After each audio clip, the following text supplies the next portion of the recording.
What's going on, guys? My name is Matt, and thanks to Corsair for being cool enough to sponsor this year's coverage of CES. I was able to check out Corsair's booth this week, and I'm super excited to share with you all of the awesome stuff recently unveiled. So Corsair owns Elgato, Origin PC, and Scuf, all of which had a bunch of stuff to check out. To start things off, I want to talk about this case lighting concept that may make its way into the market in the future. So this is what's called Project Orion. This is essentially a bunch of tiny Capellix LEDs arranged in a grid across the front and side panel of this case. The LEDs themselves and traces for them are really small, so when not illuminated, they're very hard to see. These would integrate with IQ the same way that other Corsair products do. Again, this is just a concept for now, but there would be a ton of different lighting options and the ability to customize things exactly how you want it. I think this is a pretty innovative take on case lighting and is definitely something I'd like to see come to market. I'm interested to hear what you guys think of this, so definitely let me know your thoughts in the comment section down below. This may add quite a bit of cost to the case itself, maybe even up to $100 from what I've heard, but I think for a lot of people building high-end systems who want something unique, then this may be worth it to them. The next big thing I thought you guys would be interested in is the fact that Corsair has just announced they'll be releasing an air cooler.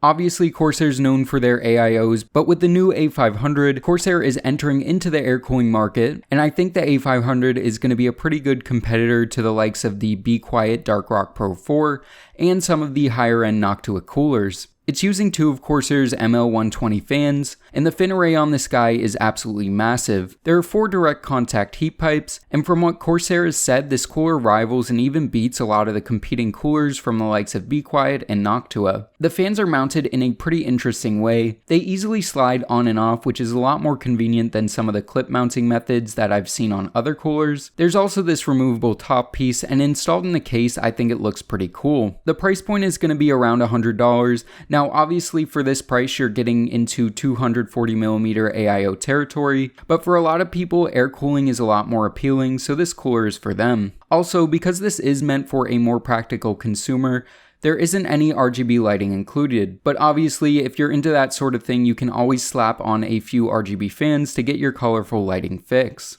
Moving on to Origin and Elgato, there were a number of interesting releases. First was that there will actually be Stream Deck integration into one of Corsair's new keyboards, which is pretty cool, but the thing I'm excited for personally is the new Elgato 4K 60S Plus. This is going to come with a hefty price tag, but it can record externally without the need for another PC directly to an SD card. This would be super awesome for me to get gameplay when I'm benchmarking, because it would mean I wouldn't need to worry about having another PC nearby to record the benchmarks. Elgato also is releasing a new desk light, which will be great for streamers and other content creators who need a compact lighting solution. This is called the Keylight Air, and I may end up picking one up myself to do some streaming and at-desk A-roll. Finally, I checked out some of the stuff that Origin PC was showing off. Corsair acquired Origin recently, and there will be a lot of integration of Corsair products into Origin PCs in the future. Obviously, pre-built PCs aren't a huge point of focus for my channel, but there was one thing that I did find kind of interesting, which they're calling the Big O. Well, this looks like your typical Origin pre-built at first glance. In reality, it has a few tricks up its sleeve. The main compartment is just your typical PC parts, but inside the back chamber is actually either a liquid-cooled Xbox or PlayStation, depending on the model you get. It also comes with a 4K recorder, which makes this an awesome solution for console streamers. It's really pricey, starting at $2,500,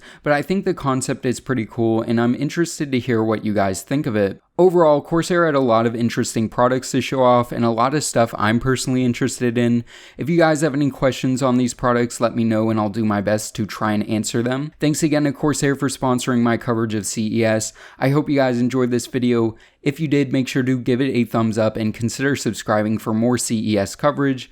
And as always, this is Matt from Tech by Matt, signing out.